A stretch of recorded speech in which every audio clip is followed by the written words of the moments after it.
You're listening to the All Metal Mode podcast. Sit back and enjoy the shenanigans of Mike and Sue as they discuss all aspects of metal detecting and everything else treasure related. For those of you who play the How Many Times Will Mike Say Relic Machine game, grab a beverage of your choosing and have responsible fun. We hope you enjoy the show.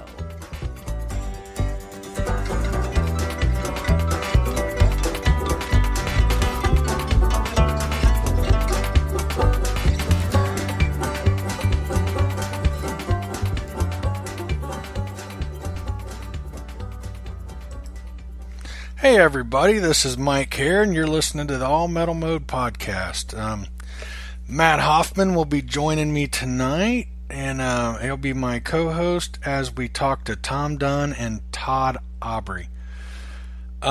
This is a pre-recorded show, so we couldn't work out the details to run a live show.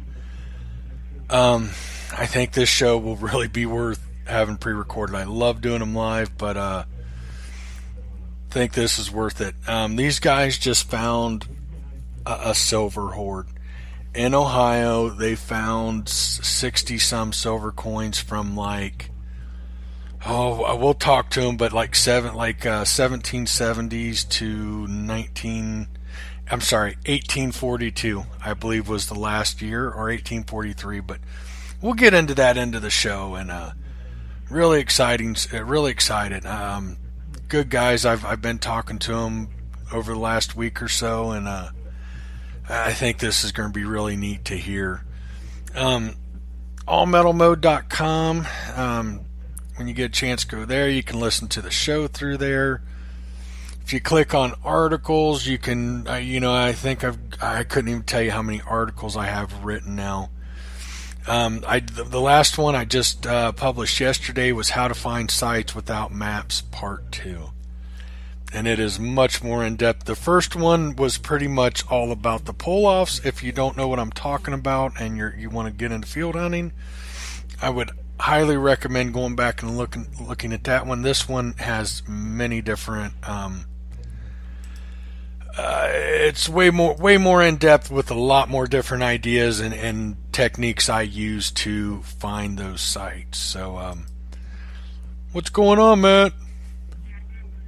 Oh, they're pretty much the same. I'm real excited about this show.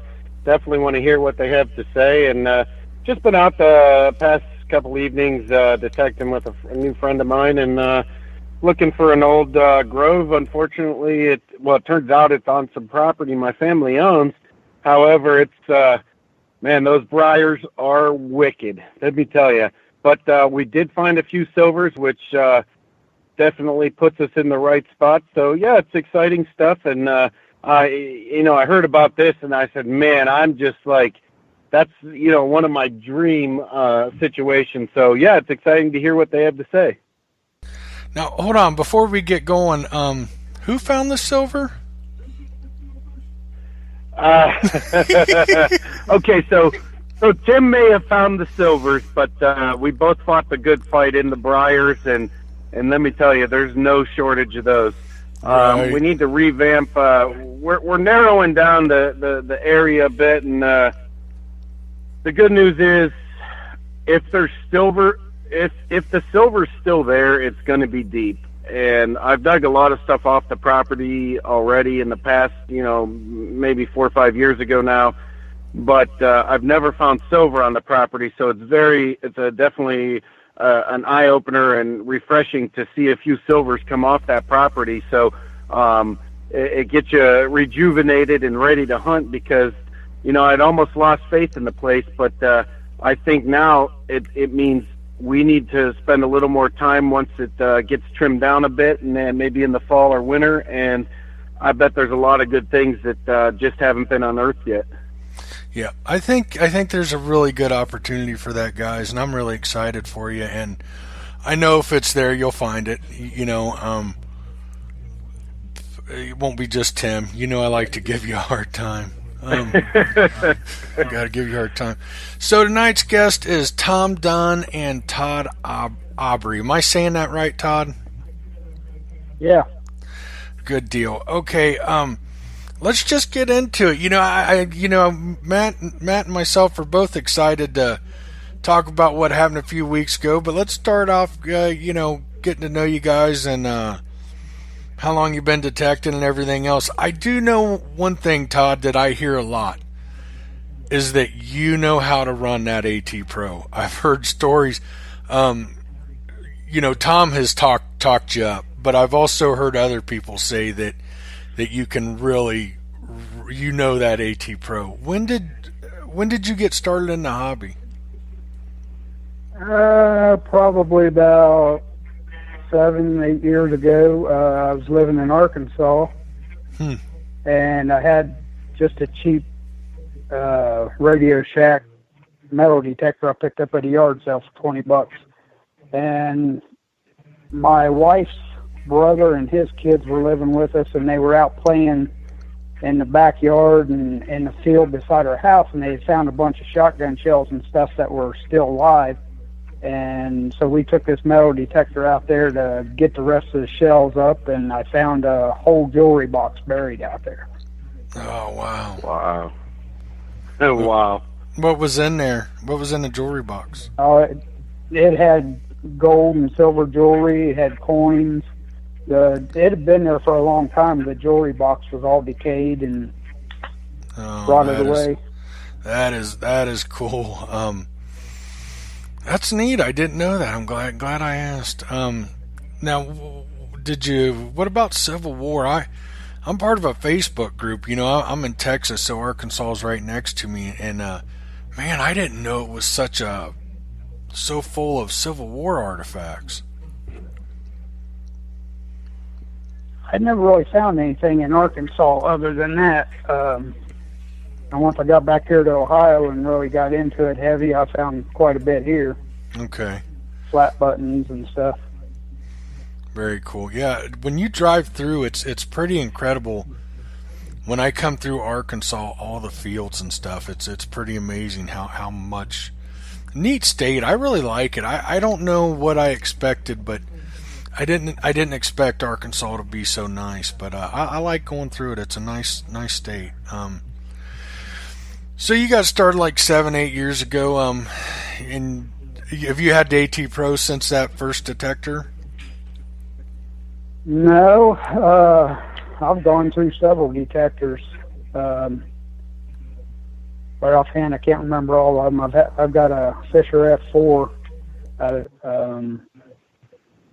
I had a Xterra 705. I did pretty good with both of those.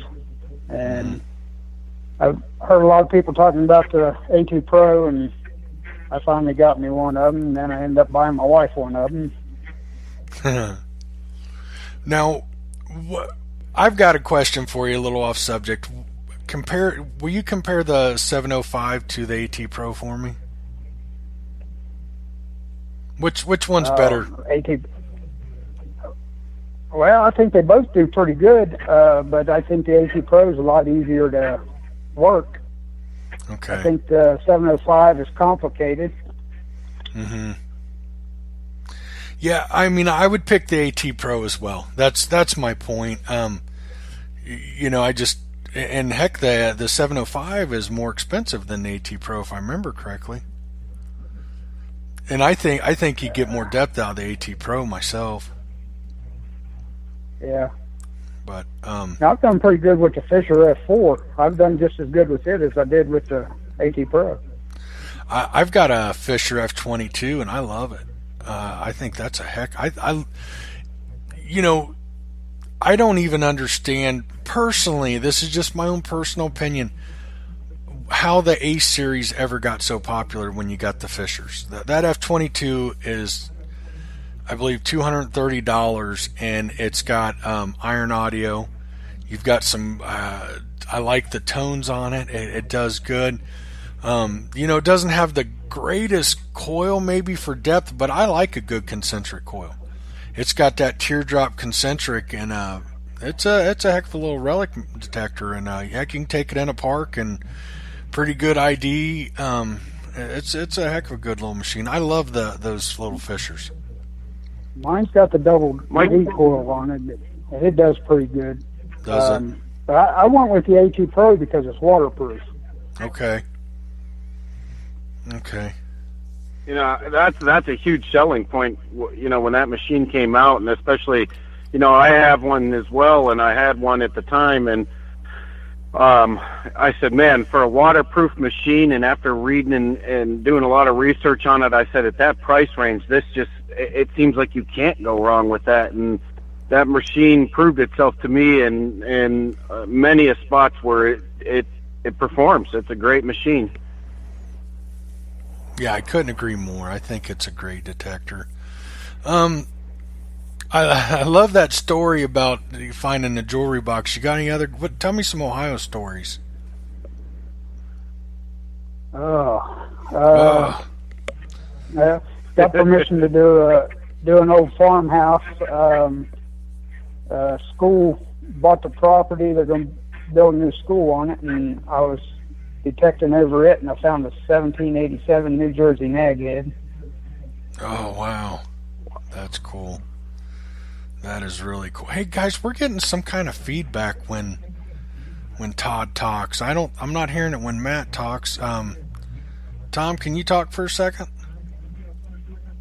Sure. He said, "Sure." What do you want me to say? Todd, are you on speaker? I've been sitting here quiet for so long. What's that? Do you have your phone on speaker? No, I don't. I'm in the house, and I don't have a headset, so I'm talking directly into the phone. Okay. I think we're fine. I'm just hearing a little bit of background noise. Yeah, I can hear myself Mike, talking. I'm not hearing it.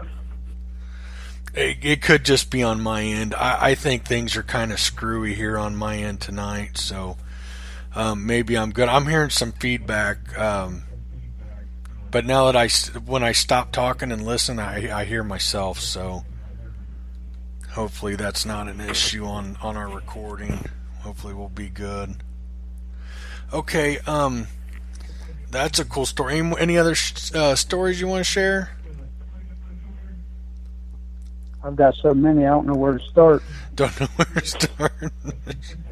Yeah, I know what you mean. Yeah, the old boys' home in Lancaster, across from the college up there. I've done pretty good there. A lot of people said it was hunted out, and I've probably found 200 and some flat buttons and Civil War buttons out of there, and found my first 2-cent. I found a Trime in there. That's great. For our listeners that'll be tuning in, I should have mentioned you and I used to live in the same city, Lancaster, Ohio, and yeah. I'll tell the listeners kind of a funny story. Him and I, Todd and I were kind of comparing some different sites that we'd hunted, and there were some that Todd, that you told me you did really good at, and I just didn't have much luck. And you know, that one school you were telling me about, I pretty much gave up on that. I probably had 3 or 4 hours in it, maybe 5 hours, and I thought, well, I haven't hit. You know, I mean, I know that there's always a chance, but you know, I had other sites that were giving up so much, it's like, time to move on. But you found quite a bit at that school, and I don't recall what else, but it seems like we were talking about another place, the same kind of thing. I think every school in Lancaster I've probably pulled 10 or 15 rings out of. Yeah, that's amazing. But yeah, so it's kind of cool that, you know, even though I'm in Texas now, getting to talk to somebody that was in Lancaster as well, and that's pretty neat. I've got one more story for you. Yeah. I was out there at the high school detecting one day on the practice field and found a girl's class ring. Happened to have her name engraved on the inside of it, so I contacted her on Facebook, and she was coming back to Ohio for her reunion, and met up with her and gave her ring back to her, and she hadn't seen it in 20 years. Oh, that's really cool. That was nice of you. That's cool. Mm-hmm. My only ring recovery and return was done in Lancaster. A soccer coach, a girls soccer coach for a league, younger girls, I believe, lost it at one of the parks, and he asked us to go out. We got permission through the park, because you had to have, you can't hunt the parks there. And he got permission. We went out there and we hunted and hunted where he said, and finally I was probably 20, 30 yards out from where he thought it would be, and I found it. But it was a platinum ring, and we got it returned to him, so that was really good. That felt good. And he ended up giving us money. I want to say $20, and we kept telling him, no, don't. Hey, no problem. And he made us take that $20. But I think we went to Tim Hortons and bought some coffee, if I remember right. But hey, it always feels good to return a ring. But I've had several requests over the years, and I have never been able to find somebody's lost ring. So that was really good. One time the lady, she ended up finding it between her screen door and her door. Another time, the gentleman's wife, we asked to metal detect his house. She had lost it like 20 years prior. So it's not like I've had some great opportunities to find recently lost ring and return it, but not had real good luck there. But yeah, good deal. What about you, Tom? I'm pretty boring. I don't think I have any good stories like that, Oh, especially come after on, the jewelry man. box thing. You and I have been talking. I've never found any rings. Yeah, that's it. No, I've never returned any rings to anybody or anything like that. I found rings, but never nothing that I could track back to the owner. Yeah. And I'm like you. I've tried to find about 2 years ago. I tried to find my boss's ring. He was feeding cows of all things and reaching into bags of corn and was flinging corn out in the field, and he lost it. And I searched for a whole day, and we never could find that ring. We think maybe the cow ate it. Oh, yeah, maybe. Yeah, maybe. That's too hate when that happens. Right. That's funny. Speaking of, something you got, I should have told you before we started the show. I'm like a fart in a skillet. I'm all over the place. But you know how people find these Civil War bullets and they, they've got bite marks on them, and they talk about, getting amputations and getting worked on by the doctors, and they'd put a bullet in their mouth and all that. I watched a really good video probably about a year ago, and it was, what's his name? Oh, man. The real famous guy that does the rivers and creeks. Has a YouTube channel. Is it Aquachigger? Aquachigger or whatever his name is? Yeah, Aquachigger, I'll bet you. Did you guys see the video on that? Like where he said it's from pigs, from hogs. And No, even that like makes sense. Yep. And what made me think of that is you talking about the cow. They think the guys think the cow might have ate the ring because he was saying how he'd even talked to a dentist, showed some to a dentist, and the dentist said those aren't human teeth and most likely hog and stuff, and went through it, and it's like, yeah, that makes sense. And the point was, people sell them on eBay like had to been a soldier biting down on it and stuff. So I thought that was pretty neat. I'm always learning something new. I never stop learning. I know Tom's story. Me and Tom's been talking almost every day, it seems like. And but tell me when you first got started in the hobby. I was a kid back in the 70s. I'm that old. Back in the day when everybody was using the old blue whites boxes. My dad, I used to go hunting with him. I was probably, I don't know what year, maybe 74, somewhere around there. I was probably like 8, 9 years old, something like that. We'd go out and the stuff everybody did back then, we'd go to the schools and the parks and the old churches around here and coin shoot, pretty much so. Yeah. And how did you get your first detector?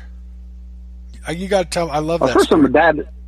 Oh, well, the first one, that was actually the first one he bought for me. I had a little one he gave me before that. It was a little white. It was called a coin getter. It had one little knob on it, a little white box. I used that thing forever. I got pretty good with it. and we was up at Madison Lake. We was out in the water, and I was out in the water a little way searching, and I actually found a 22 karat ring band, and it was a big, solid, heavy gold band. And Dad took that band and said, "I'm gonna sell that for you and buy you another detector." So then he went and bought me another detector. So I kind of earned my first detector. That was the real one. And you and I spent about an hour on it the other day on the internet trying to find that detector. And what did we come up with? Yeah, I know it's an old Fisher. I think it's a Fisher. It was a Fisher. I think maybe a VLF 441 or something like that. Yeah, it was like that goldish looking Fisher. It was one of the first VLF detectors. I know about everybody was using whites at the time, and Dad went to the guy that was selling detectors, and the guy's like, "Oh, this is the latest and greatest thing." So he talked Dad into buying that one for me. And of course, I was used to white, so it took me a while to get used to it. I found stuff with that machine too. Mm-hmm. Very cool. And then you got out of it for a while, correct? Yeah, I went in the military. I was in the Marine Corps, and between that and getting married and raising kids and everything, I just kind of got out of the hobby for a long time. And then just a few years ago, I had spare time, and I thought, I'm going to get back into metal detecting again. And I just got right back into it like I never stopped. Yeah, that's really cool. I know a lot of people like that, I've heard stories they did it as a kid, a lot of them with their parents or dad, and got out. Life gets busy. I'll tell you what, with right now for me, it's pretty busy with the baby and everything else, but by no means I'll find time. I'll papoose that little man on my back, and Peyton likes to go out with me, so I'll keep going as much as I can. We went out this morning real early. We got up early for it. It was ended up being 107 here today. So we got up early, crack of dawn, and got out and got some detecting done. Got it done. So you've been back in about 3 years, right? Yeah, roughly about 3 years, I think. It's probably about how long I've been doing it again. I did it for quite a bit with my dad. We did it religiously. I mean, when I was a kid, I probably did it 5 years or so back then. We'd go all the time, like every weekend. That's all we did all weekend, and any spare time we had. But yeah, when I got back into it, it was kind of a lot different than what it was in the 70s. Let's put it that way. Yeah, you got to have some great stories metal detecting with Dad. Yeah, a lot of it, when you're that little, some of it's fuzzy when you get that far back. But yeah, there were some really cool places we went, some of the old churches and stuff like that, some of the stuff we found back in the day. So it was really good. Of course, he was always looking for that elusive gold coin, and he never found it. My dad passed away about 20 years ago, so he isn't with us any longer. But that was always his thing. He always wanted to find a gold coin, and never got lucky enough to find one. That's amazing. What happened to his collection? I got some of his old coins and stuff. Some of the stuff we had. Some of the stuff. Yeah, he also had he was really big into Indian arrowhead hunting too. Oh, and cool. He had a really big collection of that stuff. But at one point, somebody bugged him so much about them, he finally sold them. And you can't hunt them around here anymore like we used to. Used to, you could go to like the lakes and stuff. You probably know this being from Ohio. Like the state parks, you could go hunt them. Well, now they made it illegal and you can't do it. And then with the most of the farmers going to no-till, it makes it really hard to find them out in the fields and stuff. Yeah, it used to be back then. You could walk out in the fields and they were like laying everywhere. I probably 10 years ago, I got permission from a lady up north of Columbus and her property was right across from the river. You could sit on her porch and see the river, the tree line, in the summer. I went there in the summer, and her field was all behind it. And I want to say that she owned 50 acres or so.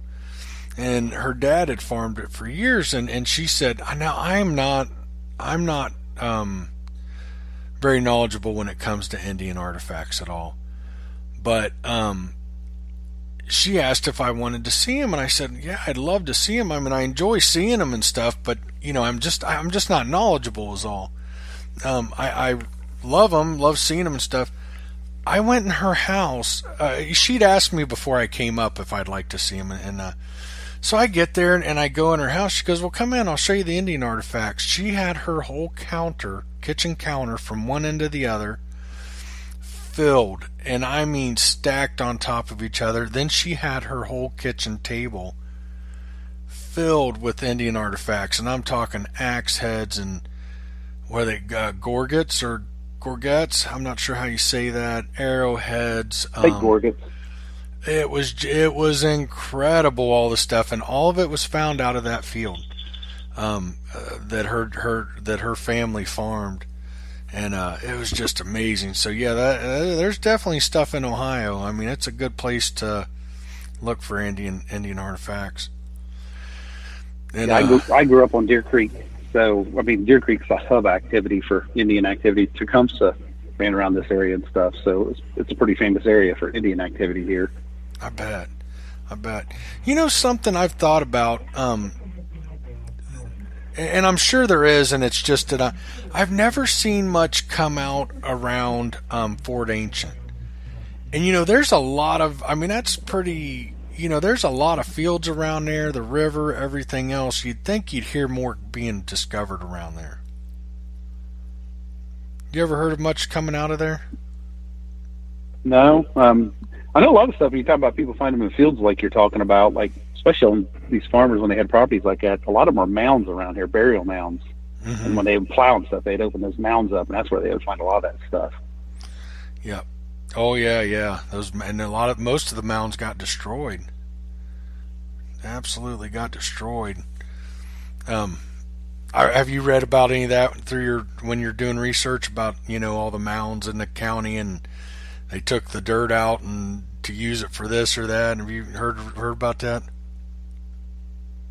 Yeah. And over Deer Creek where the lodge is at, there was actually the area where the lodge is at over there. Everybody's always said that was a big mound area, a big burial area. That's really cool. Yeah, I mean, you still see them in Ohio, but most of them have been disturbed. A lot of them just destroyed. I know one of my best finds. It wasn't a metal detecting find, but when I was a kid, I found a stone axe head over there, right out in the lake bed, close to where the lodge is built now. Oh, no kidding. That's really cool. Very cool. So have you always been in the same area? Yeah, pretty much so. I'm where I live now. Todd and I both live in a little village. He actually moved back up to this little village where I live. But yeah, I mean, I'm like within 5 miles of where I grew up, probably. Other than when I was in the military, when I was gone, then I came back. Right. Tell me about some of your best finds. Well, obviously that ring's probably the greatest find I found. I found stuff like when I was a kid, you know, stuff like standing liberty quarters and stuff like that, which still seems like they're impossible to find. I never found anything super great when I was a kid. Of course, I was kind of handicapped with the little cheapy detector I had at first. But I mean, since I've been back into it, I've been finding stuff, you know, like barbers and stuff like that. Nothing super great until recently, obviously. Right, until recently. Yeah, very cool. Matt, did you fall asleep? I sure did. I'm dreaming of finding a silver hoard like some other people that we're talking to. Right.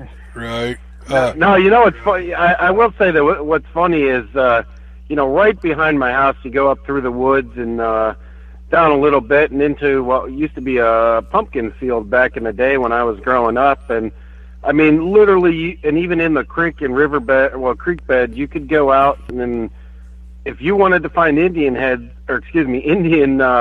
arrowheads, no problem. You could pull them out of there by the bucketfuls. And I found a bunch in my day, and I remember, you know, growing up where I live, I spent so much time in the spring and stuff hunting for morel mushrooms that I never really. I was like, I want to go find these mushrooms. Forget the arrowheads. And now looking back on that, unfortunately, there's all houses and developments built there, and you know it's a shame because I really wish that I would have taken the time to go get some of that out of there before it all was developed. And you know, it's something that's lost that's never coming back, and that's unfortunate. But you know, it's you don't know what you have sometimes until you don't have it no more, and then you look back and you're like, wow, what was I thinking? You know, so yeah, I'm always kind of bummed out about that as I think about it, because I mean, literally, a few hundred yards from my back porch, I could be pulling arrowheads and a ton of them, and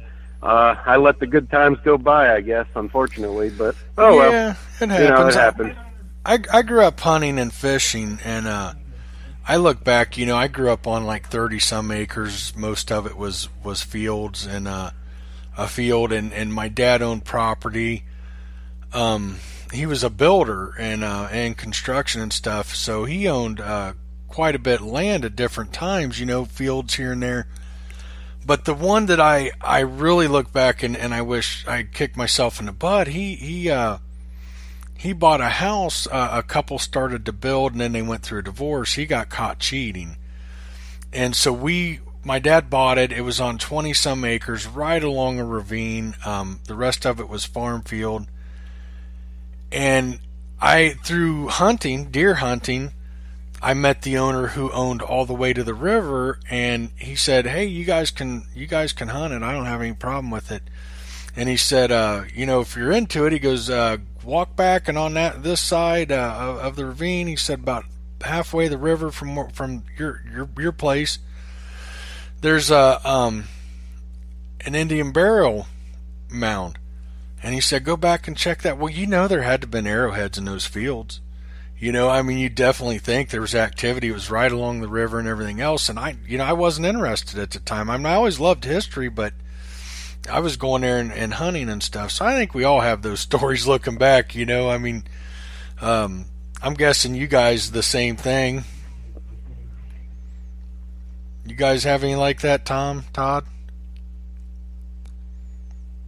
I guess there's a lot of places I wish. Right. I'd like to go back and detect. Mm-hmm. I think we all have those. It happens. I'm originally from Maryland, with all the settlers and all that around that area. I'd love to detect there. Mm-hmm. Oh, I bet. Yeah. Great state to metal detect in. Great state. But yeah, very cool. What about you, Tom?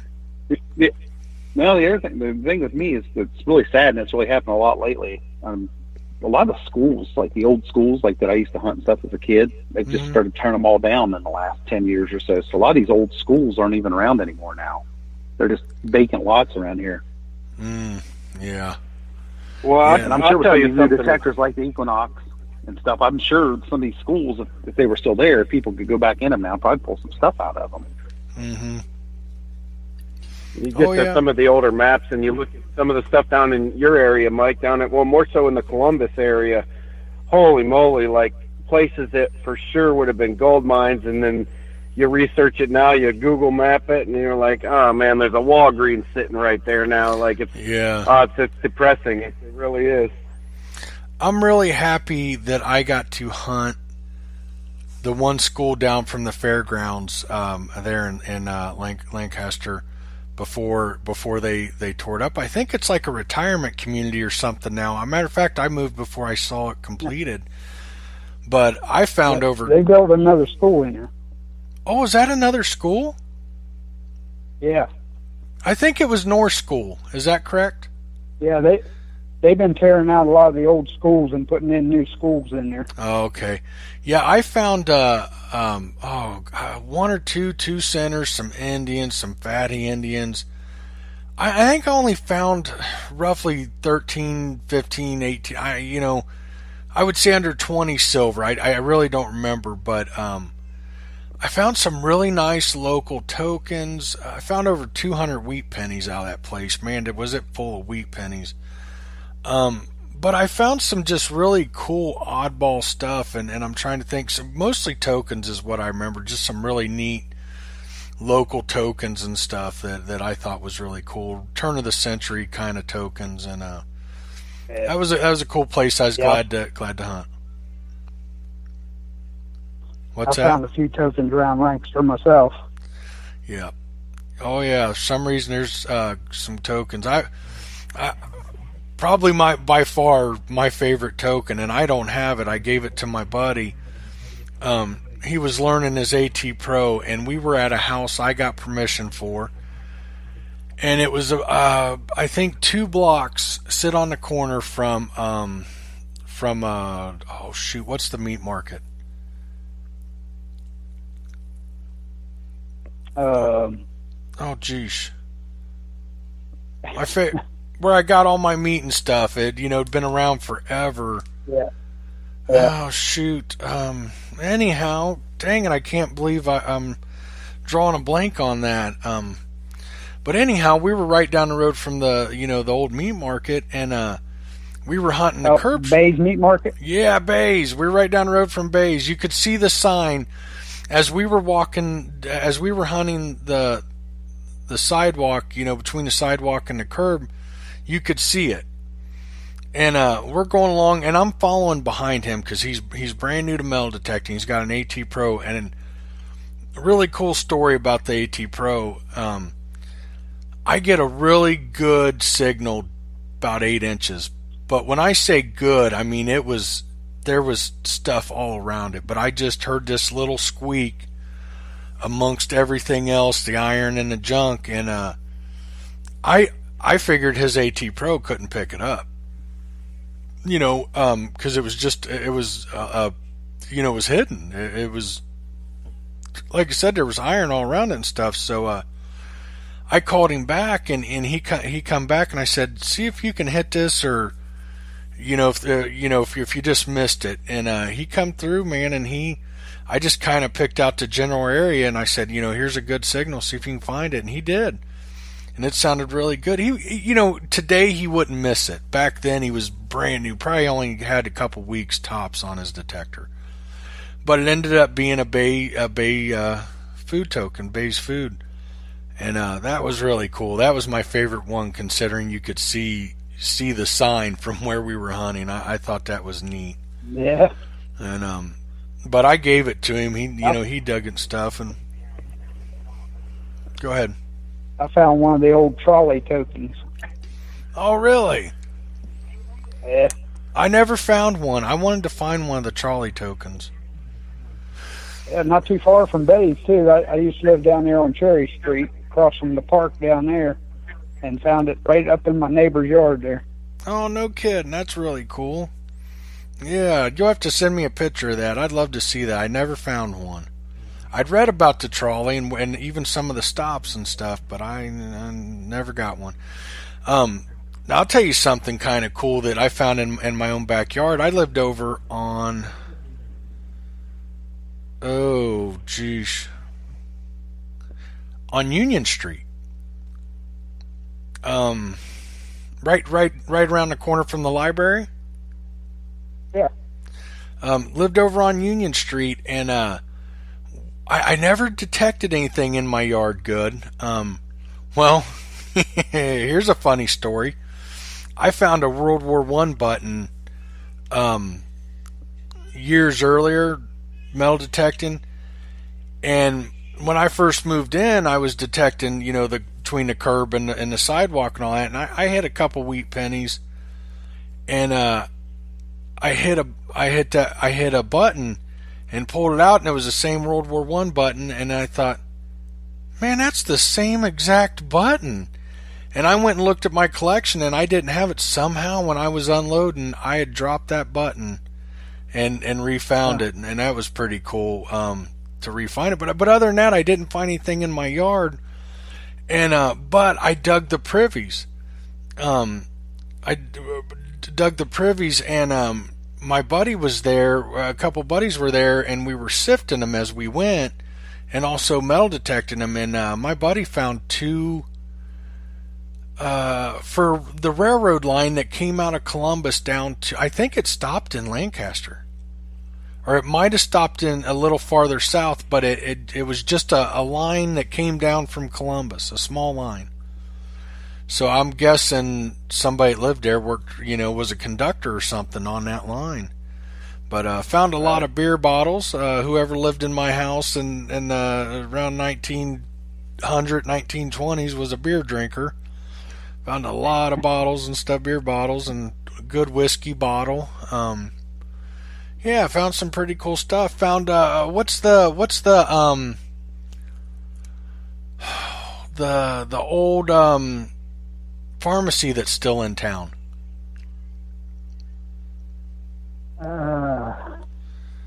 Yeah, sorry, putting you on the spot, aren't I? Anyhow, I found embossed bottles from there. I found like 3 of them. Probably 20s, 30s. Huh. Yeah, that was pretty neat. I like that. I've still, actually, I don't have any of them anymore.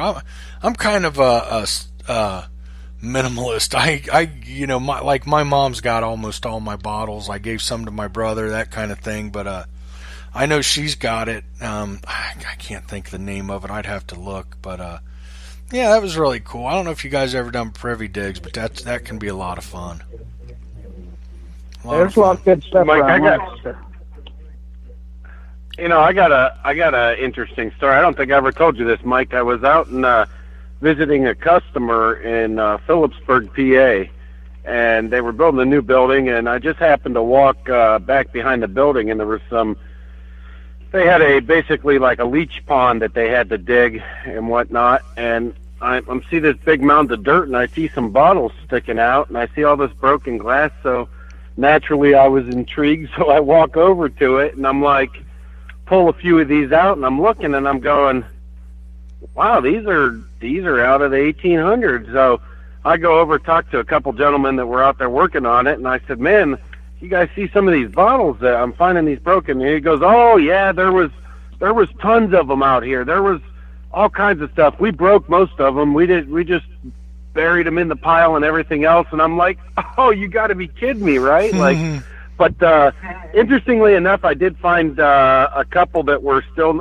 in great shape, some medicine bottles, and they say like old corner store, Phillipsburg, PA, and then the patent date on the bottom is from the late 1800s. And that was some really cool stuff. Now, unfortunately, no one else there shared my enthusiasm of the stuff I was digging around, and they're like, man, this guy needs to get out of our dirt pile. We're trying to work here, but yeah, it was great. Like I have a few of them sitting in my office at work now that, I just cleaned it out, my office out, but as we're moving to a new building, but yeah, I intend on bringing them back and setting them back up there, because yeah, it's a shame. I mean, some of the really local history from that area, and nobody was even interested in it, but I sure thought it was pretty cool. Hey, Tom and Todd, through me and the podcast, I've got a good friend up in Northeast Ohio. Tim, how do you say Tim's name for me? Matt? It's very simple. It's not Gene driven. It's Tim Gendervin. Gendervin, and I can't say that. I struggle with it every time. Anyhow, years ago, I sold him an E-Track when I was a dealer. We hunted together. Great guy. Well, when I met Matt, I said, oh, Tim's from up there. Well, I'd lost touch with Tim. I tried to look him up a couple times. Well, anyhow, we got back in touch. He found the podcast and stuff, and I hooked these guys up, and now they hunt together some, which is really cool. But years ago, I went up, and you know that big house that I told you he lived in, Matt? That he remodeled everything? Yeah, we drove past it the other day, and he showed it to me. As we drove past, he pointed it out. In the driveway behind the garage, he built a new garage, but right behind it in the driveway, we ended up digging a privy, and we got into like the teens and 20s, if I remember correctly. There wasn't a lot of bottles, but one, and I'm not a bottle expert, but matter of fact, I am not good at bottles at all. I love them, I respect them, but it's kind of like arrowhead hunting. I don't know what I'm doing, but I did find a bottle. When you hunt, when you dig a privy, you got to do it as a group, at least 2 guys. And if it's 2 guys, you better be in shape, because it's work. It's a lot of work. So it was 3 of us, and what we do is we pull them all out. Forget the slicks. Nobody's interested in the slicks and stuff. And you take the good ones, and you put them in a pile, and you draw numbers, or however you want to. Or you can, a lot of times, hey, you go first, you pick first, or whatever. You can draw numbers, and you go around until the good bottles are taken. That's kind of the fair way to do it. And I picked a medicine bottle, and one of the guys that I was with knew about it, and it was real well known. I think in the 20s, it was like Mother's something again, it's at my mom's house. It was known to kill babies. Something that was in it was really harmful to kids. It was targeted for kids, but it was killing kids. And there was some neat stories on the internet. I like old bottles. Metal detecting's my thing, but I'll tell you what, there's some really valuable bottles sitting in privies, and you get into a good privy, it's nothing to find 20, 30 bottles. It's a really neat hobby all itself, but yeah, just throwing that out there. I know we got way sidetracked. So when did you two meet, and how'd you meet? I think we met. I think Todd was on Facebook or something. I put a post that, hey, anybody in this area want to go metal detecting, looking for somebody to go metal detecting with, or something like that. And I just got brave and messaged him. How long ago we talking? He had this really cool, a couple years ago. He had this really cool place down in Logan that was like these old cabins or whatever that he took me to the first time we went out. Oh, great! He found a lot of good stuff under you actually crawl under these cabins. That was down there at Camp Wyandotte. Okay, yeah, I've heard of it. I never hunted that, but I've heard of it. Very cool. Did you find a lot out of there? Yeah, I was doing some group hunts down there. I'm sorry, you were doing what? I was doing group hunts down there. Oh, okay. For like the last 3 years, I'd done a group hunt down there, and whatever money I brought in, I gave back to the camp to help them with repairs and stuff. Oh, that's really cool. Did you run across any snakes under them cabins? Thankfully, no. Yeah. When you bring up snakes, I'm out. You want to see a big burly? You want to see a big burly guy scream like a schoolgirl and run away? Show me a snake. I'm not a fan. And it can be like a snake that's like 1.5 feet long, and Mike will jump up on a chair and start screaming like a girl. It's true story, I'm man. the same way with spiders. Really? Spiders don't bother me. I don't like them in my face and stuff, or I don't know if you've ever had one drop down from the ceiling. There in Lancaster, I'll never forget, I was laying in bed one night watching TV, and just out of the corner of my eye, I seen something falling down right down to my eyesight, and here it was a big spider. Yeah, I don't like that, but I can handle spiders way better than snakes, man. I'm just not a fan. Not a fan.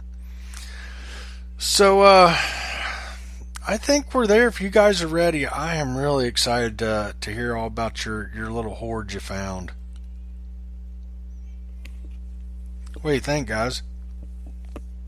We're ready to tell about it, I guess. I know I'm ready to hear it.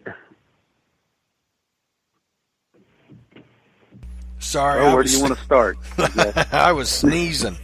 Well, I would say let's start. Go ahead and give us the coordinates. I guess. No. Suddenly, this show will be deleted. No. Maybe start with. You could tell us a little bit about the property. Of course, don't give any. Don't say enough to give it up, or how you guys ended up there.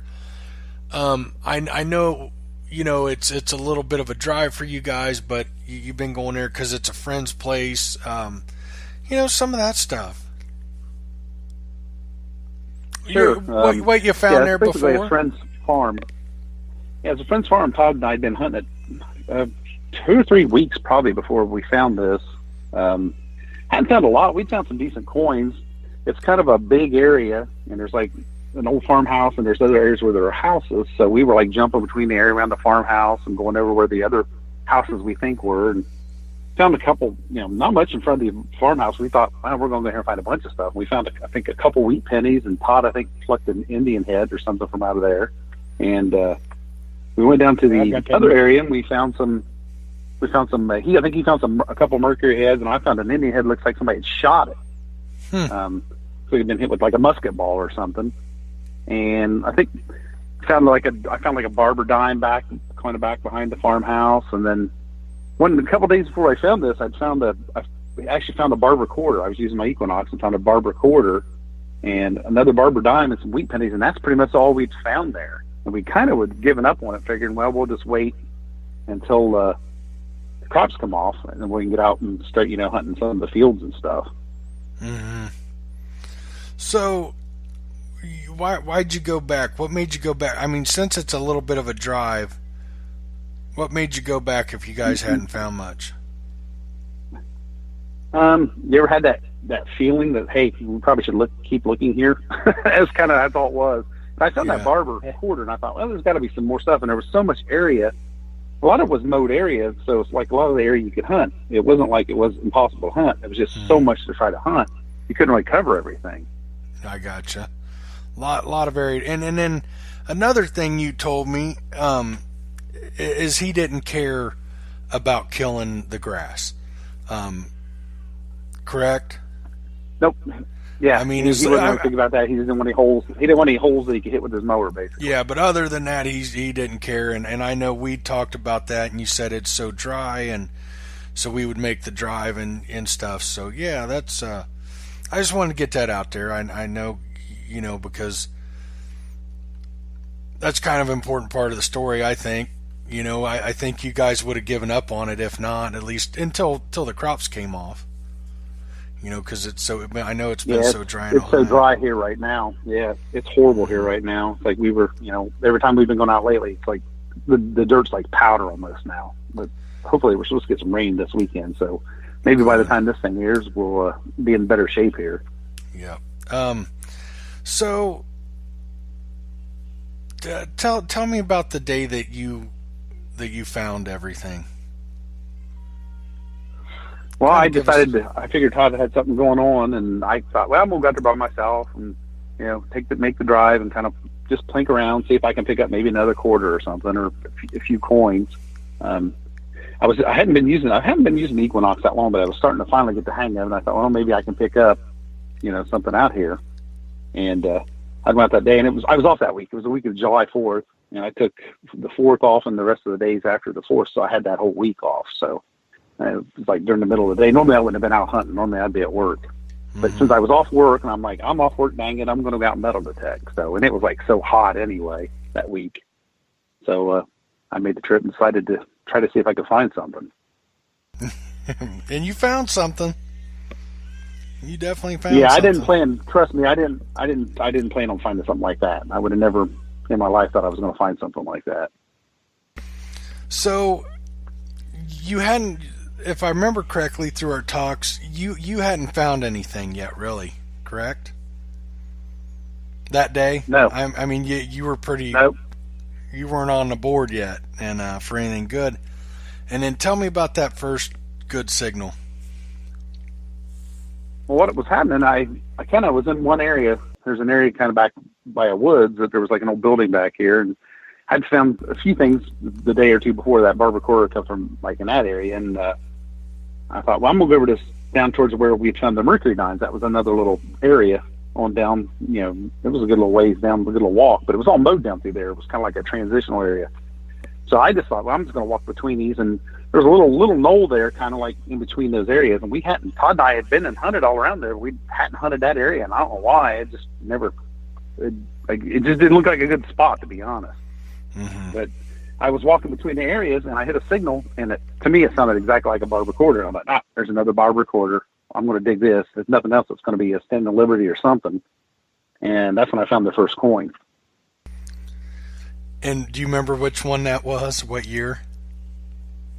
Yeah, I know exactly. I didn't know what the coin was. It was a 1776 2 real is what it was. Mm-hmm. And it was pretty rough, and it was hard to even tell what it was. The flies around here that often in Ohio to start with. Mm-hmm. And I actually had to Google it to find out what it was. Right. And once I Googled it, I immediately messaged Todd, who was at home. I'm like, look, I was like, holy crap, look what I just found. And, I just thought, well, that's it. Yeah. Yeah. And how long until your second coin after that one? Like one, I put the plug back in and took like one step. And I kind of have a habit when I find a coin.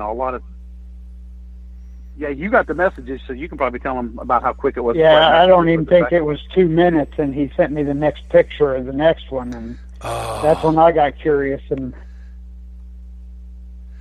started getting ready. Yeah, and the second one. Yeah. I would have dropped everything I was doing. Right. He sent me the third one, and I said, I'm on my way. Right. Oh, I bet. So, how long between the second? Turned out. Go ahead. The second one actually turned out to be a bus half, by the way. And wow. I kind of have a technique that I usually when I find a coin like that, just kind of my own way of doing things. I'll kind of start circling. So I actually was starting to step forward and kind of turn to the left when I found it. It was only about a foot from the real. And as soon as I started to loop back around, I just started hitting signals. And that's when I was like, uh-oh, this is, I don't know what this is at this point. And then Todd's like, he was definitely interested. He's like, I'm coming. As soon as I showed him the third or fourth one, he's like, I'm on my way. Now, do you remember the first coin you dug out of the hole where there was so many coins? No, I dug probably 4 or 5 coins before I got to that hole. And actually, that hole where I dug all the coins, I dug a coin out there, and I'm pretty sure it was another 2 real. I put the plug back in it, and I thought, no, I better run the detector back over that. And I ran the Equinox back over it, and I hit another signal. So I was like, I got to pull the plug back out. And that's when I just started finding coin after coin after coin. And at this point, I was finding them so fast, I wouldn't even clean them. I was just taking them. They still had the clumps of mud on them and dirt on them, and I was just throwing. I had like a little plastic Plano type box. I was throwing them in there, and just so I could keep digging at this point because I had a little spray bottle of water, but I'd used that up on the first 2 or 3 coins, and I was already out of water, so I didn't want to try to keep them scratching them or whatever. Right. So I just started throwing them in. I started throwing them in that little plastic box. And I don't think you remember exactly how many come out of that hole, but somewhere between 30 and 35. It might even been 40. There was a lot to come out of that hole. Some of them, they were. Yeah. What was weird is they weren't all in like clumped together. I would like move the pinpointer off to the side and be over another 6 or 8 inches off of them. They weren't all like stacked on top of each other, but some of them were. Some of them I remember when I would pull like 3 or 4 coins out, like almost in one clump. That is amazing. How long did it take you to dig that hole? Do you know? I was digging for a while because Todd got there, and I was still digging on the hole when he got there. And he continued to search around me while I was digging on the hole, finding other coins. Some of the other ones other signals I'd hit before I started digging that hole. Wow. Now, if I remember right, you told me everything was found in about 30-foot square, but the majority was like 10-foot square of that hole, correct? Yeah, there was most of them were in that hole, and the ones that were close to the hole were probably within a 10-foot circle. What's weird, a lot of the coins that were scattered outside the circle, other than the first big reals I found, were Todd was finding a lot of little half dimes. It seemed like those were scattered more than anything else around there. Yeah, and which just raises a lot of questions. I mean, to me, I have to think that somebody probably buried those there, and then somehow it was disturbed. But like we talked, you told me from where it's at and stuff, you don't think it's ever been plowed.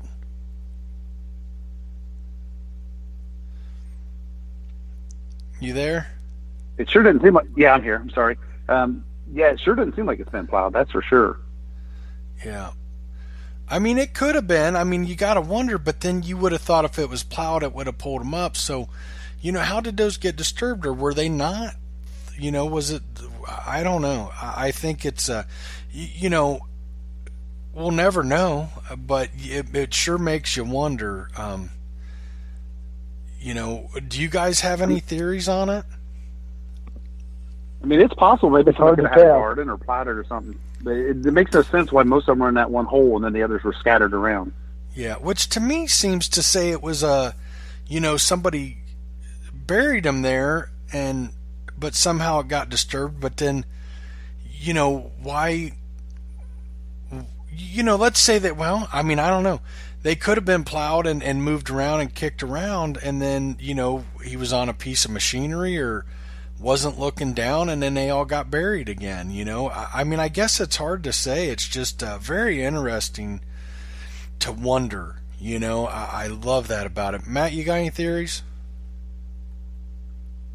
I always wonder about stuff like this, and I've seen some, especially out of my father-in-law's house. I've dug up like just a ton of Civil War tokens in one section in one area, and you almost think, man, I wonder if one time someone buried those, or if they were disturbed when they rebuilt the house in the early 1900s after the log cabin was taken out of there, and maybe but to me, it almost sounds like they were probably buried, and I suspect that at some point in time the ground was disturbed just enough to scatter some of the stuff, but leave the majority of it in the area where it was at. Because you're talking, it would just be.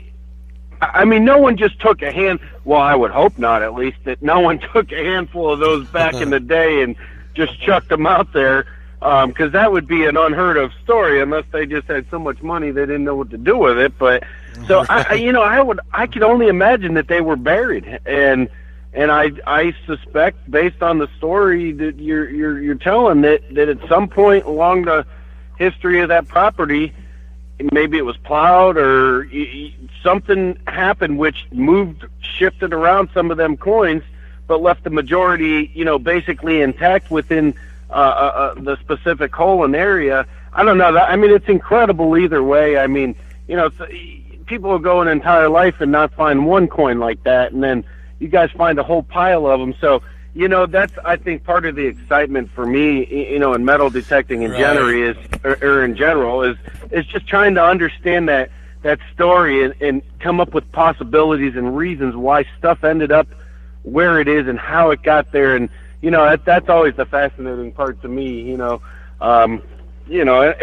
that's one of those things you probably never know, but it's just super exciting.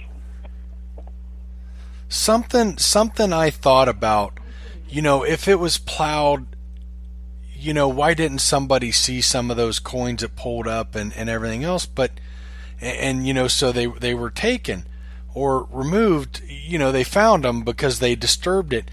But what's not to say that there wasn't a lot more and somebody did plow some of them up and found them?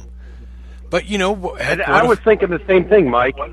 What if there was a ton of stuff there and someone only found just bits and pieces? They didn't have a metal detector and they found what they could find and didn't investigate it further. That's the thing that's what's so amazing about the whole thing, is that the possibilities are endless of how they got there and why they were there.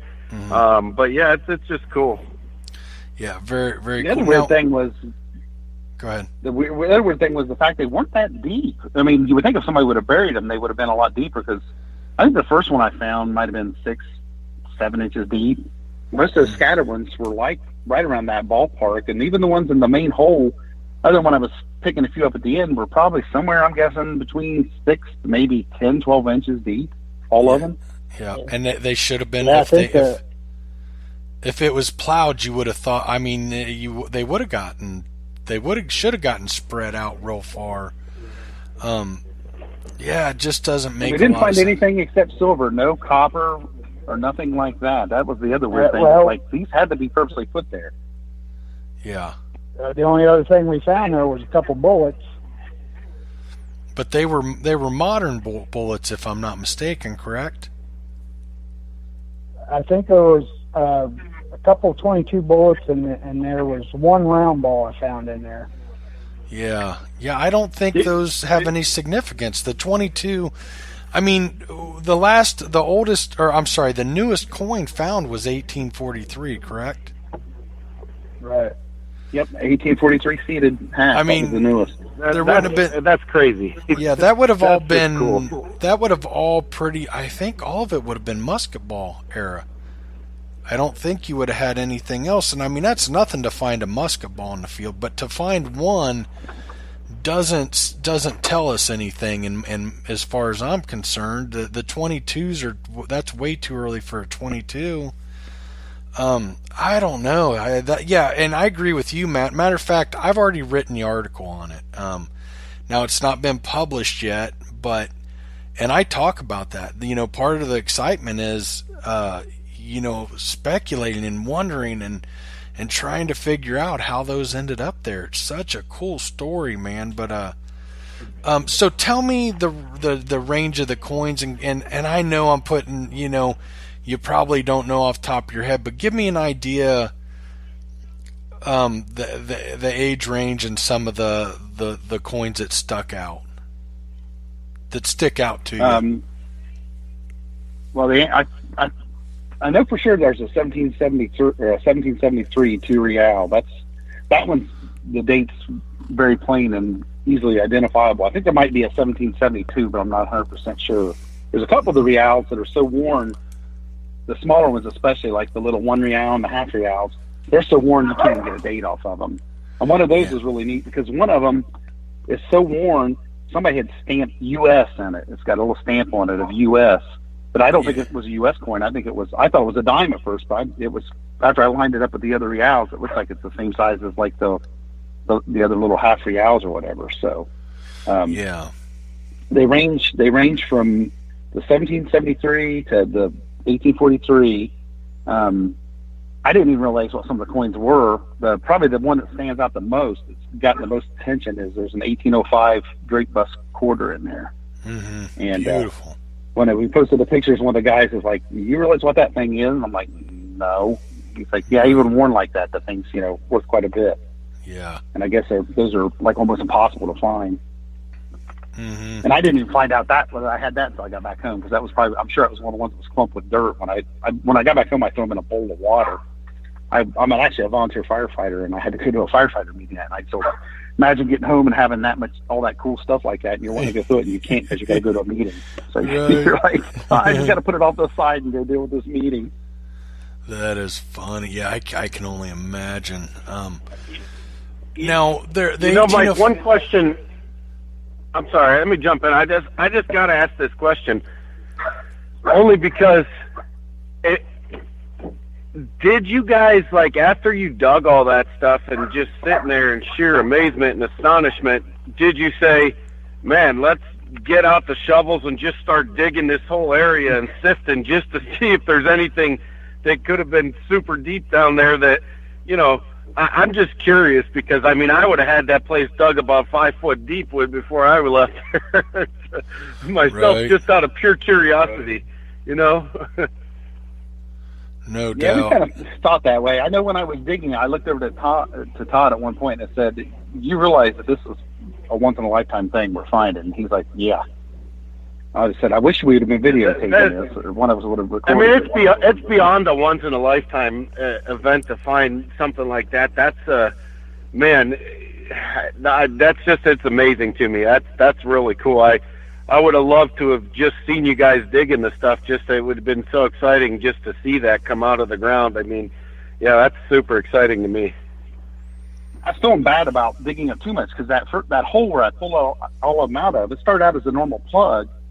By the time I kept going to the side and digging and pulling more pieces of the side of the plug out, that thing ended up probably about a 1.5 to 2 foot hole. And I thought, Joe, it's just going to be fun to fill this back in.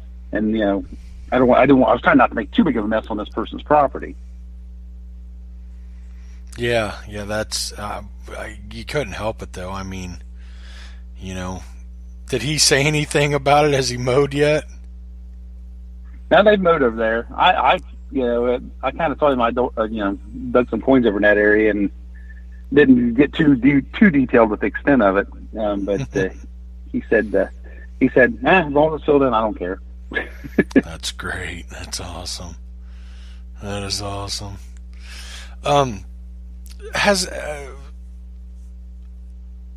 has any? Well, tell me about the Franks, because there were three Franks, and what was the one that you the Prussian? Yeah, Todd found that one. Yeah, I think was that Todd a Prussian sailor or something like that? We had to look it up. The Franks I had to look up too. I had 3 Franks. Yeah, that is so cool.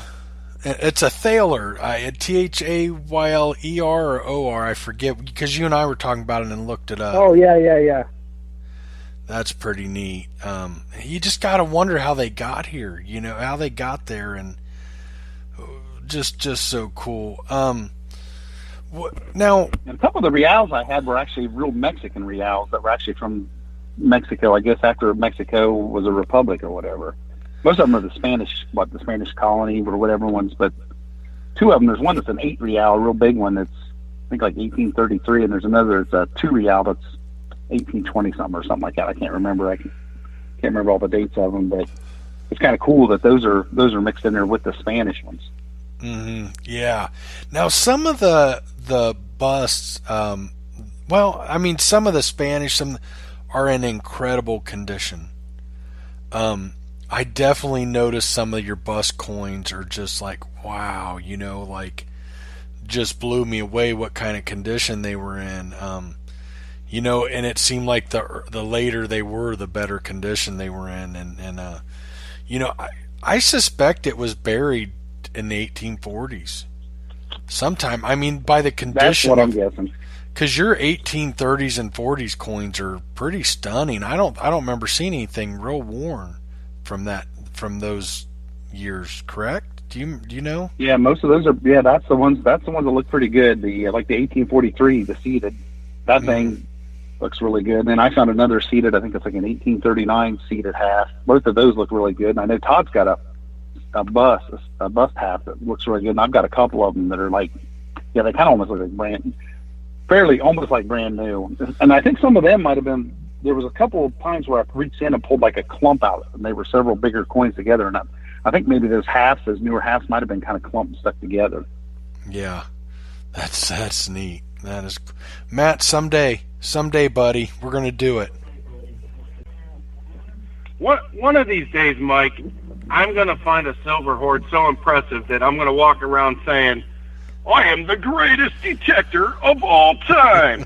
Okay, that's literally not true, but I really appreciate hearing stories like this, and I get so many people, especially my family members and everyone else, they're always kind of ragging on me and laughing at me about metal detecting. They're like, "Oh, well, what did you find? What'd you find?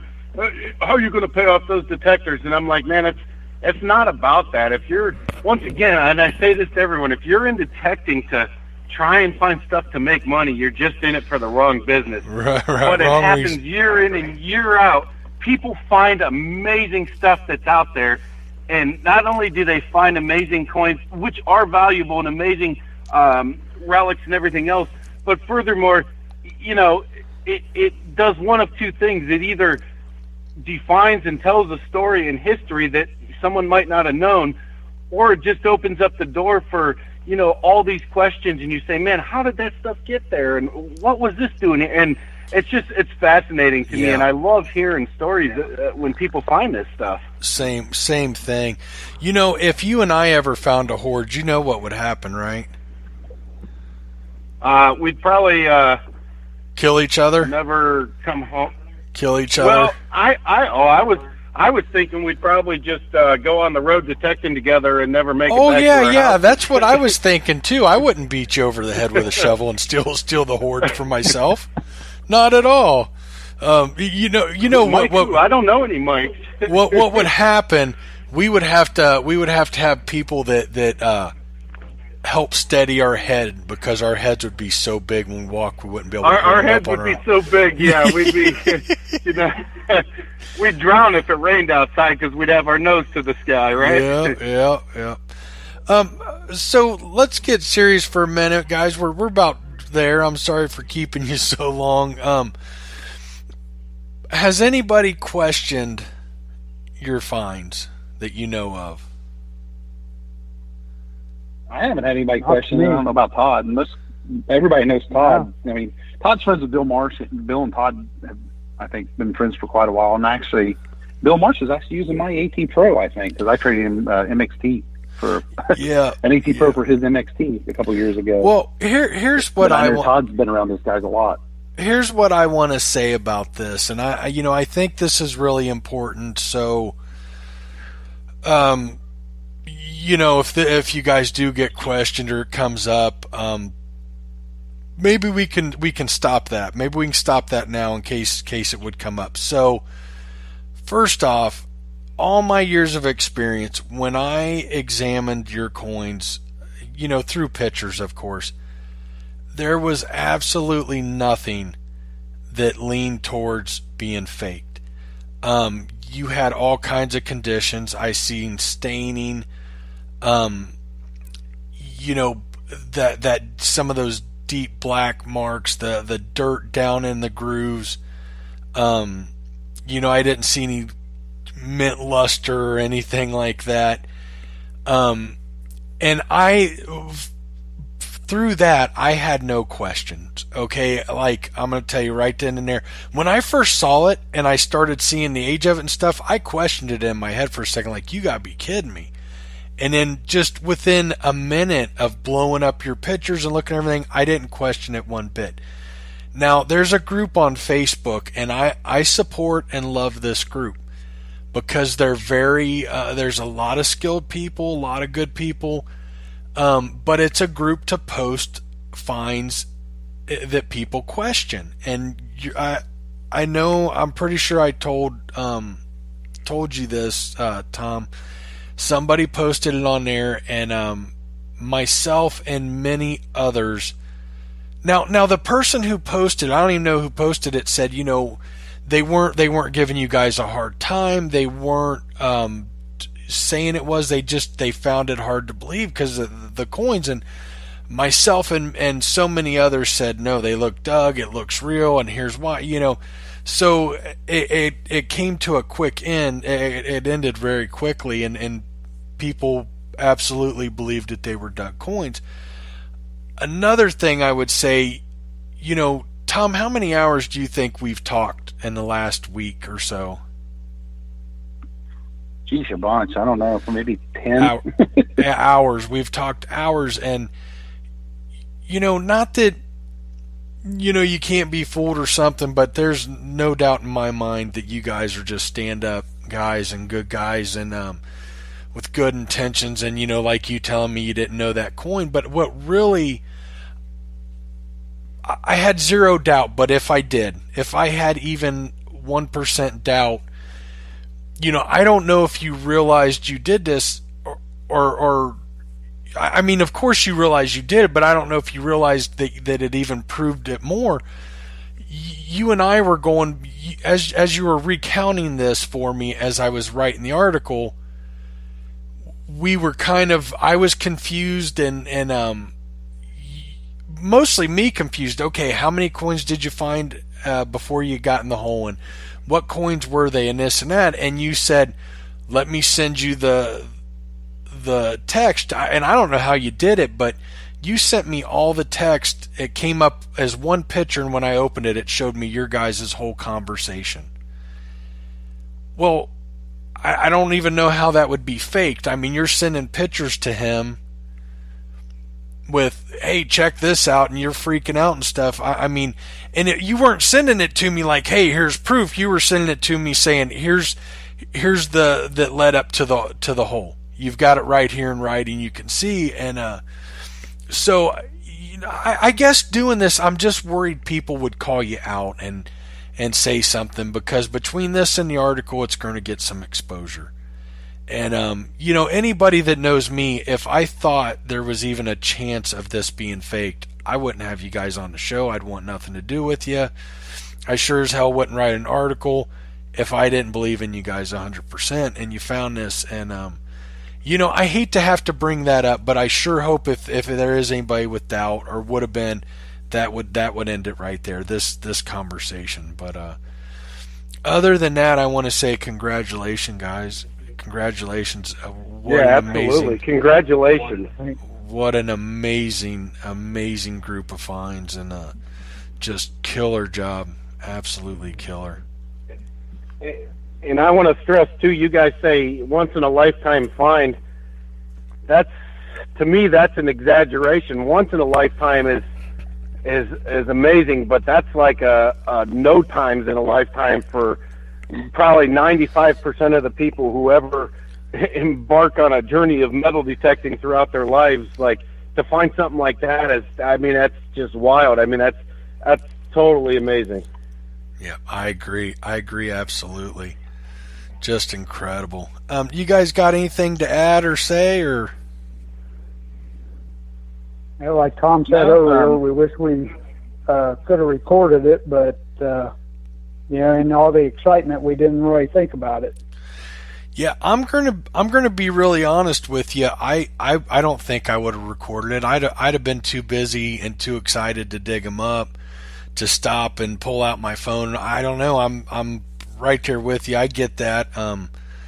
That's not me. I'd rather dig it and enjoy it in the moment than sit there and try to record it as I do it. So, but yeah, it would have been cool to watch it on video. I agree. That would have been neat to have. And but great job, guys, and just love it. What a piece of history, Doug. They were good. I had while I was doing it. Now that I look back, is you don't realize there's that many of them, and at times I was a little careless and nicked a couple of the coins because there were so many of them, and I didn't know there were so many of them. So that was probably almost unavoidable. But there's a couple of them I definitely nicked and scratched. And I'm like, I wish I hadn't have done that. Yeah, but I didn't find out until later that I did it. Yeah, I can imagine. And see, that's something there too, guys, that really proves, that it's legit, because no one. Okay, let's say, I'm just throwing this out there. Let's say you were to try and fake something like that. You sure as hell aren't going to beat up your coins, because those are valuable coins. So you're going to take as best possible care of those if you were to try. And like, to nick and scratch some of them even just says, once again, to me, 100%, man, that's legit. This is what they found, Well, here's if we're going to go back to that, let me say something else. I think it would be damn near impossible to buy this collection and piece it together nowadays. Back in 1840, of course, it was very easy to get. These were all in circulation; it was normal. But I bet it would take you a lifetime to track down all these different coins and put them together. Some of them you'd probably never see on eBay. Some of the different coins that might never come up for sale, or, so the only reason I even bring it up, I don't want this to get out and people start, questioning it. I think we can put it to rest. I'd rather just put it to rest here, and hopefully it doesn't cause any issues. Absolutely. But you're always going to have haters and people that don't believe in this and that. But I think it'd be really hard to, I think you'd have to be pretty ridiculous to try to say that these weren't found. Just a great job, guys. We've been at this a long time, on the show, doing the show tonight. I say we wrap it up, and it's been good. I think we did really good and got everything. And let's call it a night, guys. I know you're still sitting out on the porch, I believe, right, Tom? I actually moved to my Jeep because the mosquitoes were starting to chew me up. Matt's sitting in his car. You're sitting. Yeah, let's wrap it up, guys. And hey, appreciate having you on. And man, what a great story. Thank you for sharing it with us. I appreciate it, guys. For having us. You're very welcome, guys. I just wanted people to hear the story of how it happened. Yeah, I think it needed to be shared, and I appreciate you sharing it with us. Definitely appreciate it. Thank you, guys. You get to Ohio, come up here to visit. Oh yeah, let me know, and I'll let you look at them and hold them and touch them. I don't care. Yeah. Hey, I might come down and visit you guys sometime. I'd love to see that collection. And if you want to go digging with us sometime, if you're still in this area, let us know. I'm in northeast Ohio, but I do a lot of driving anyhow, so a few hours drive is nothing for me either way. But yeah, I would love just to look at that, because that's amazing. I mean, as I hear the story, I'm so excited about it, and I'm not even the guy that ever saw it or found it, and I'm super excited about that. Like that just drives my ambition and curiosity to want to just keep detecting forever. Hey, one thing we probably forgot. Yeah, one thing we probably forgot to mention was the actual total. What was what? I think total was 67 coins. I found 49, and Todd found 18 around me while I was digging in that hole. So that's how many it ended up being. Total. Yeah, you're right. We didn't mention that. We didn't bring that up. You know what I was thinking? I've actually wanted to do this since I moved here over 2 years ago. I would love to put it together. I've got a lot of Ohio friends, and I just make more, because of this, like you guys and stuff. I'd love to put together a group hunt sometime. I can do the research even, and I've got some spots in mind that would hold a pretty good group of us all, and maybe we can all get together the next time, when I get there, and I'd like that. I'd like to meet you guys and hook up with some old friends and see Matt again and stuff, and all get together. I miss Ohio. I miss the hunting. I miss the people, and maybe we could work on that. I'm up for that, most definitely. Good deal. Yeah. Good deal. Yeah, maybe I could come up with some stuff through my research that, I still have stuff on Ohio that I'd have to look up, and maybe I can find something big enough for all of us to get to, or something. I've already got one place in mind. I'll talk to you guys about it off air. Do you guys drive much? Quite a bit. I drive all the time. I drive about an hour and a half each day just to go work to go to work and back. So yeah, it wouldn't be a big deal to drive an hour and a half, 2 hours or something. Nope, not for me. Okay. No, I used to drive up to Bill Marsh's house all the time. Okay, good deal. Well, we'll all have to talk about that and see about getting together. All right, guys, let's call it a night. All right, thanks once again, guys. I enjoyed talking to you. Yep. Well, thanks for having us. I enjoyed being here. Good deal. We'll talk to you guys later. Thank you for coming on. Alrighty. All right, thanks. We'll see you. Well, there it is. We wrapped it up. It wasn't live and we had some issues, but hopefully I can cut it out and fix it, and you won't even know. There might be a little bit of a glitch, but we got through it and we did good. Thanks for tuning in. Hope you enjoyed it as much as I did.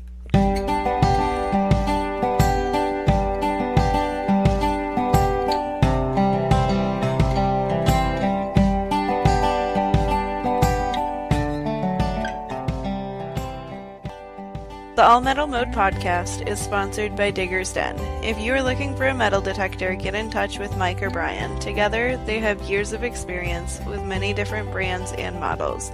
They also truly enjoy what they do. You can contact them through Facebook at Digger's Den, visit the website at dddetectors.com, or give Mike a call. He makes it sound like it's so hard raising our boy, but trust me, he has time. 937-414-4578.